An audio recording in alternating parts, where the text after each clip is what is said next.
Nah, jadi inti dari semua ini, kalau Anda merasakan sembuh, kambuh, sembuh, kambuh, itu bisa jadi itu adalah tanda perbaikan di tubuh Anda, tanda perbaikan di pikiran Anda, dan ini Anda diberi kesempatan untuk mempelajari apa yang bergejolak di diri Anda.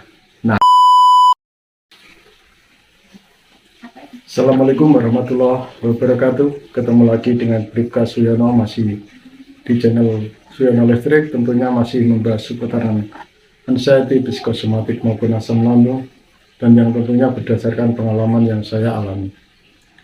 Apa kabar Anda semua? Saya doakan semoga Anda sehat, baik jasmani, jiwanya, dilindungi oleh Allah dimanapun, kapanpun, dan yang lebih utama Anda segera lepas dari anxiety, psikosomatik maupun asam lambung. Habis buka puasa bersama satu keluarga, orang tua dan mertua, merayakan ulang tahun saya yang ke-46 tahun. Pas 5 April tahun ini ya. Saya lahir 5 April 1977. Sudah 46 tahun umur saya. Merayakan bukan berarti bahagia ya. Umur bukannya nambah umur kok malah dirayakan. Saya kira itu ya nggak apa-apa lah. Bertambah tapi berkurangnya atau tidak, harusnya ya kita syukuri saja ya. Kalau kita rayakan dengan syukur atau alhamdulillah ya, sampai sekarang masih diberi sehat gitu. Oke, siapa yang mengucapkan ulang tahun untuk saya? Gak usah ngasih kado. Oke, saya akan membahas yaitu banyak ya, di komen-komen itu saya baca. Mohon maaf kalau komen Anda nggak saya jawab satu persatu, tapi saya baca itu ya. Banyak yang bertanya yaitu merasa sudah sembuh, sensasi udah hilang, nongol lagi, begitu lagi. Nah, saya paham itu semua. Saya dulu juga begitu ya. Di saat saya sudah percaya diri, wah, nggak merasakan sensasi. Mungkin dalam waktu 2 hari, 3 hari itu nggak merasakan sensasi. Itu saya merasa, saya udah sembuh ternyata. Ya, tapi kemudian muncul lagi sensasi itu, yang akhirnya rasa percaya diri itu hilang seketika. Yang tadinya udah enjoy, merasakan sensasi, muncul lagi, akhirnya ya percaya diri itu hilang dengan seketika. Ya saya tahu. Karena apa? Anda merasakan cemas itu karena ada sensasi di badan. Itu namanya juga psikosomatik ya, dimana kondisi pikiran mempengaruhi ke raga kita. Nah, ini kenapa itu? Begini ya. Ini bisa jadi bahwa Anda sudah mulai bisa menemukan yaitu taktik tersendiri untuk menyembuhkan diri Anda. Itu bisa menjadi tanda bahwa Anda itu juga ya sebenarnya udah mendekati kesembuhan gitu. Kenapa saya berani bicara begitu? Karena begini, saya dulu itu ya, dari mulai saya penyembuhan itu, setelah beberapa bulan gitu ya, saya dalam 3 hari nggak merasakan sensasi apapun. Sudah merasa, wah saya sembuh, saya senang itu. Nongol lagi. Dan anehnya, saat itu nongol, sensasi itu lebih dari 3 hari. Padahal saya sudah merasakan enjoy 3 hari, sensasi datang itu justru malah lebih dari 3 hari. Begitu. Terus saya pikir-pikir, kok begini ya? Nah, karena saya sudah ada edukasinya, sudah membaca ini, mendengarkan, melihat YouTube-nya, yaitu Dr. Andri ya, sama Mas Arya Surya. Jadi saya tahu tentang penyakit ini. Begini. Nah, itu ya. Terus beberapa hari kemudian, seminggu saya nggak merasakan sensasi. Setelah itu merasakan sensasi lagi. Dan begitu terus. Sampai akhirnya saya sudah merasa sembuh 1 bulan ini, sudah merasa enak, udah merasa enak, tapi itu timbul lagi. Nah, dari situ saya ingin mencari jawabannya, yaitu dengan apa? Yaitu dengan mengamati di diri saya. Saya akhirnya flashback, saya kok bisa tenang, kenapa ya? Kok bisa tenang, kenapa? Kenapa saya nggak merasakan sensasi? Kenapa? Gitu. Apakah dari makan saya? Apakah dari pikiran saya? Terus saya pikir-pikir, saya ternyata bukan dari makanan yang saya makan. Kenapa? Ya, saya pernah menyalahkan makan, yaitu makan apa? Jagung itu. Saya itu seminggu sudah nggak merasakan sensasi. Terus saat itu saya makan jagung sama ubi. Banyak itu saya makan, merasakan sensasi. Duh, kenapa ini? Wah, berarti jagung atau ubi ini yang bikin saya kambuh. Gitu. Tapi apa yang terjadi? Saat saya masih merasakan sensasi, ya, saya masih merasakan sensasi. Saya makan ubi, ya. Terus saya makan jagung. Loh, bukannya trauma, Pak? Saya itu emang melakukan penyelidikan. Coba saya makan ini. Dalam keadaan saya merasakan sensasi. Saya makan jagung, saya makan ubi. Ternyata pagi harinya, loh, saya kok nggak merasakan sensasi apa-apa ya? Kok saya kayaknya udah sembuh? Apa karena saya makan jagung? Apa karena saya makan ubi? Nah, dilema kan?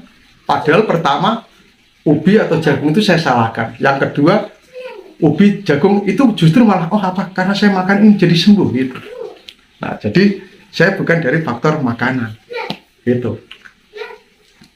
Mungkin Anda juga begitu ya, makanan apa, Anda makan apa, kambuh, akhirnya menyalahkan makanan. Pada saat Anda makan itu ternyata juga gak merasakan sensasi. Nah, bingung kan Anda? Sama, saya juga bingung. Tetapi saya berpedoman, punya prinsip bahwa makanan itu tidak menjadi penyebab. Kecuali asam lambung ya. Kalau asam lambung, kalau terlalu banyak makan yang pantangan asam lambung itu justru akan datang gitu ya. Kalau berlebihan. Ubi itu ternyata baik loh untuk penderita asam lambung dan MAH itu. Kalau tidak kebanyakan, gitu ya. Nah, terus begini. Akhirnya dalam waktu berbulan-bulan saya nggak merasakan sensasi. Sekitar, ya saya saya lupa, nggak ngitung, ya kira-kira 2 bulanan lah, saya nggak merasakan sensasi. Muncul lagi, justru muncul itu panic attack yang datang, biar bubar semua. Padahal sudah lama berbulan-bulan saya nggak merasakan panic attack. Panic attack itu datang lagi. Nah, panic attack yang saya alami itu ternyata saya tahu penyebabnya, yaitu apa? Saat yang pertama adalah, itu saya ingat sekali, pada tanggal 20 November ya, 20 November kakak saya yang dulu mengantar saya di rumah sakit periksa terus karena istri saya, anak saya masih kecil, istri ngurus anak ya. Kalau saya panik attack, yang ngantarkan saya, ini yang ngantar saya, dia yang memperhatikan, meninggal. Tanggal 20 November. Nah, itu saya merasa badan saya sudah nggak karuan, kepikiran, ya shock saya. Tapi itu tidak menjadi berkelanjutan. Ya, setelah seminggu atau sekitar 10 hari meninggalnya kakak saya fresh lagi ya, udah biasa. Nah, ternyata takdir menentukan lain. Orang tua saya, ibu saya, tanggal 9 Desember ya, di tahun yang sama 2020 meninggal. Jarak 20 hari dari kakak saya. Saya kambuh itu. Langsung kambuhnya tidak ben-ben atau tidak, kambuhnya justru malah panik attack. Nah, 2020 Desember. Tanggal 9. Nah, setelah itu panik attack yang saya alami itu adalah panik attack terakhir, dan semoga nggak terjadi lagi. Nah, Desember 2020. Cobaan saya itu yang terberat. Sampai akhirnya di bulan Januari ya atau Desember terakhir itu saya sudah nggak merasakan apa-apa, sudah enjoy, sudah bisa melupakan yaitu apa meninggalnya ibu saya dan meninggalnya kakak saya, karena saya kan belajar ilmu ikhlas. Nah akhirnya ya sudah, mau apa lagi, mau kita ratapi, mau saya tangisi, toh juga nggak akan kembali. Nah, itu akhirnya di bulan Januari 2021 saya bikin channel ini karena saya merasa sudah sembuh gitu ya. Dan channel yang saya buat pertama kali itu adalah justru malah channel yang berbahaya, video berbahaya. Itu apa? Berhubungan dengan strom atau arus listrik, megang listrik ya. Karena saya bisa terapi listrik dulu. Nah itu kesimpulannya ya, kesimpulan dari ini semua, dimana kita sudah bisa menyelidiki, sudah bisa mengamati di diri kita. Oh ini loh, ini yang bikin kamu ini, yang bikin kamu kambuh ini, itu ini dan ini, bukan makanan kok, ini dan ini. Nah itu nanti Anda akan, saya yakin juga akan bisa menemukan sendiri apa metode penyembuhan Anda bisa menemukan sendiri gitu. Dari mana Pak? Ya dari pengalaman Anda. Makanya saya mengajari yang namanya ATM, amati apa yang bergejolak di diri Anda, pikiran Anda itu bagaimana, amati. Anda tiru dari motivator atau orang yang pernah sembuh dari sakit itu, tiru. Selanjutnya Anda bisa modifikasi, kembangkan. ATM, amati, tiru, modifikasi. Nah itu ya, saya yang meditasi berbulan-bulan, kena ujian itu ya, meninggal kakak saya terus ibu saya, kambuhnya langsung panic attack. Tapi saat itu sempoyangan saya udah hilang, cuma panic attack itu aja. Nah, dan semoga itu panic attack saya yang terakhir. Saya nggak mau lagi mengalami panic attack lagi. Itu. Nah, kalau Anda sudah merasa sudah sembuh, terus kambuh lagi, sembuh, kambuh lagi. Nah, ini kesempatan Anda untuk mempelajari di diri Anda itu, saya kambuh itu dari mana asalnya. Nah, itulah diperlukan, yaitu mengamati. Bergurulah pada diri Anda sebelum Anda berguru pada orang lain. Begitu. Ya. Dan itu bisa jadi saat Anda sudah merasa enak, terus kambuh, enak, kambuh. Itu bisa jadi adalah proses kesembuhan Anda. Anda di situ sudah diberi kesempatan, yaitu untuk mengamati diri Anda. Itu yang bisa saya tularkan pada Anda. Ya, itu bisa jadi proses sembuhnya Anda. Ya, Anda itu sudah mendekati kesembuhan. Tapi sudah mendekati proses kesembuhan. Kalau Anda tidak mau mempelajari, mengamati di diri Anda, nanti Anda akan begitu terus. Maka diberi jeda, yaitu Anda enak. Nah, enak, terus gak enak. Itu karena apa? Walaupun menemukan ini susah, tapi nanti akan ketemu sendiri. Ya, Anda akan menemukan sendiri, gitu. Pokoknya jangan sepelekan meditasi, relaksasi, udah itu aja. Ya. Nah, saya sering itu merasa enak, kambuh. Nah, disitulah saya belajar. Disitulah saya belajar dari diri saya. Ini kenapa? Nah, itu. Nah, santai saja. Nanti Anda akan menemukan sendiri. Udahlah. Kalau Anda sudah menemukan cara Anda itu bagaimana. Karena begini ya, tip yang saya berikan itu cocok-cocokan. Mungkin cocok untuk saya, mungkin juga tidak cocok untuk Anda. Begitu ya, karena di pikiran Anda, di raga Anda itu berbeda dengan apa yang misalnya begini. Permasalahan yang Anda hadapi dengan permasalahan yang saya hadapi itu beda.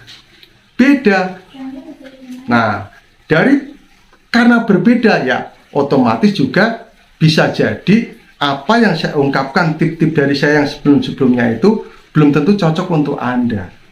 Nah, tapi setidaknya ada salah satu yang bisa Anda terapkan dalam kehidupan Anda saat mengalami anxiety psikosomatis, yaitu apa? Selalu yaitu 3O, olah rasa, olah napas, olahraga. IDMR, istighfar, zikir, meditasi, relaksasi. Nah, meditasi relaksasi ini sangat penting sekali dan sangat mujarab. Siapa tahu cocok untuk Anda. Itu ya, itu karena kenapa saya gembur-gemburkan meditasi relaksasi, ya ini yang bikin saya rileks gitu. Nanti kalau pikiran sudah rileks, badan Anda akan mengikuti. Tapi saya yakin ada protes, gimana bisa rileks Pak kalau sensasi ini masih datang. Saya paham, tapi sensasi itu datang ataupun tidak datang ya, silakan Anda tetap rileks, tenang gitu ya, itu. Nah, jadi inti dari semua ini, kalau Anda merasakan sembuh, kambuh, sembuh, kambuh, itu bisa jadi itu adalah tanda perbaikan di tubuh Anda, tanda perbaikan di pikiran Anda, dan ini Anda diberi kesempatan untuk mempelajari apa yang bergejolak di diri Anda. Nah, itu biar Anda bisa mengamati. Selanjutnya Anda bisa mencari sendiri, menemukan sendiri, yaitu tip penyembuhan untuk Anda yang cocok itu apa. Tuh ya. Itu. Kiranya itu saja, sebentar saja. Salam sejahtera dari Bribka Suyono. Wassalamualaikum warahmatullahi wabarakatuh.